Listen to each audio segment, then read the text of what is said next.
আমি আপনাদের সামনে, আমিও একটি মসজিদের ইমাম, আমিও একজন খতিব, আমিও একজন পেশ ইমাম, আপনাদের সামনে একটা কথা বলে যাই। দাদা বল্লভবাসী ভাইয়েরা, ওই মেম্বার থেকে যখন, মসজিদের মেম্বার থেকে দাঁড়িয়ে যখন খতিব সাহেব খুতবা দেয়, মনে রাখবেন ওখানে আল্লাহর নবী দাঁড়াইয়া দাঁড়াইয়া খুতবা দিয়েছিল। কথা বলেন ঠিক কিনা? আল্লাহর নবী দাঁড়িয়ে দাঁড়িয়ে যে জায়গায় খুতবা দিয়েছিল সেই জায়গায় আপনার খতিব সাহেব দাঁড়িয়ে দাঁড়িয়ে খুতবা দেয়। সুতরাং খতিব সাহেবের সঙ্গে বেয়াদবি করা মানে আল্লাহর নবীর সঙ্গে বেয়াদবি করা। পেশ ইমামের যে জায়গায় দাঁড়াইয়া নবীজি নামাজ আদায় করেছিলেন, নামাজ পড়াইছিলেন, ইমামতি করেছিলেন, সেই জায়গায় ইমাম দাঁড়িয়ে দাঁড়িয়ে নামাজ পড়ায়। খবরদার খবরদার খবরদার, কোনো ইমামের সঙ্গে বেয়াদবি করবি না। বেয়াদবি করবি তা বেঈমান হয়ে মরবি, ঈমান নসিব হবে না। ঠিক নয়?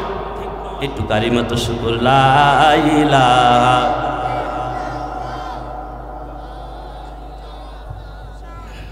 জোরে লা ইলাহা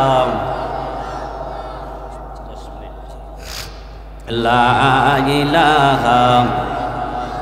এবার আমি বললাম খতিব সাহেবের সঙ্গে, পেশ ইমাম সাহেবের সঙ্গে বেয়াদবি বেশি বেশি করে করবেন।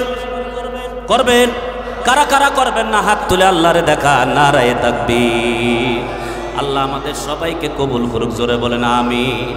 আমার ভাইয়েরা, এবার মুয়াজ্জিন সাহেবের সঙ্গেও বেয়াদবি করা হয়, ধমক দেওয়া হয়। কথা বলেন ঠিক কিনা? কি আর করার ক্ষমতা আছে আপনার? মুয়াজ্জিনের চাকরির থেকে বরখাস্ত করার ক্ষমতা আর কিছু নাই। কথা বলেন ঠিক কিনা? মুয়াজ্জিনের রিজিকের মালিক আপনি নন, মুয়াজ্জিনের রিজিকের মালিক হলো আল্লাহ। কারণ মুয়াজ্জিন আপনার ঘরের মুয়াজ্জিনি করে না, মুয়াজ্জিন মুয়াজ্জিনি করে আল্লাহর ঘরের মুয়াজ্জিনি করে। কথা বলেন ঠিক কিনা? সুতরাং আল্লাহর ঘরের মুয়াজ্জিনি যে হবে, আল্লাহ তাআলা জমিনে তার রিজিকের কোনো অভাব করবেন না। কথা বলেন ঠিক কিনা?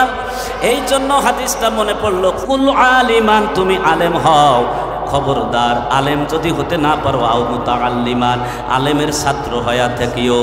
কথা বলেন না কেন হুজুর, ঠিক কিনা? কুল আলিমান, তুমি আলেম হও, আলেম হতে পারো নাই, কষ্ট নিও না।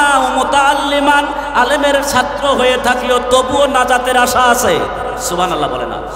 আলেমের ছাত্র হইও তবুও একটু নাজাতের আশা আছে, কারণ আলেম যখন জান্নাতে যাবে তোমাকে ছাড়া যাবে না।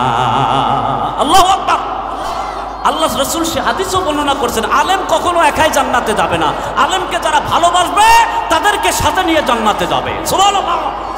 আল্লাহর নবী বললেন, আকুল আলিমান, আলেম হও, হতে পারো নাই, আও মুতাআল্লিমান, আলেমের ছাত্র হও, যদি তাও হতে না পারো, আও মুঈনান, আলেমের অভিভাবক হও, যদি তাও হতে না পারো, আও মুহিব্বান, আলেমদের বুকের সাথে একটু বুকটা মিলাইও। নবীজি বললেন, যদি তুমি আলেমের বুকের সঙ্গে বুকটা মিলাও রে কপাল পোড়া, তুমি যেন আলেমের বুকের সাথে মুখ মিলাইলা না, তুমি যেন আমি নবীর সাথে বুক মিলাইলা।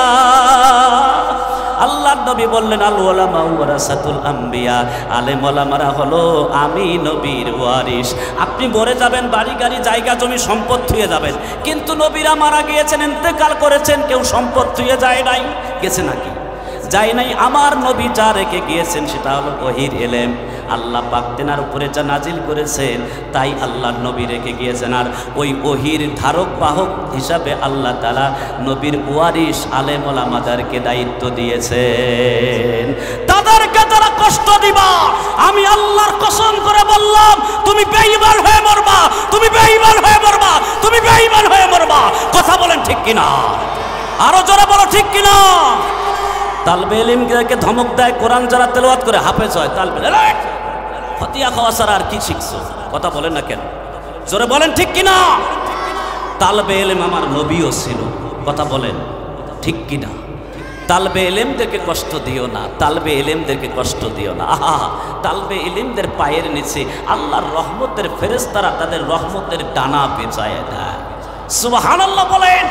যারা কোরআনের ইলম অর্জন করতে চায়, একটা কথা বলে যাই রাধা বল্লভবাসী, যারা কোরআনের ধারক বাহক, যারা কোরআনের হাফেজে কোরআন আলেম হয়েছে, তাদের বাবা মা কোনোদিনও বৃদ্ধাশ্রমে নাই। কথা বলেন ঠিক কিনা? যারা জেনারেল লাইনে পড়াশোনা করতেছে, অধিকাংশ জেনারেল লাইনের পড়াশোনা করেওয়ালাদের বাবা মারা আজকে বৃদ্ধাশ্রমে। কথা বলেন। একজন দেখাইতে পারবেন একজন আলেমের বাবা বৃদ্ধাশ্রমে আছে? দেখাইতে পারবেন? একজন হাফেজে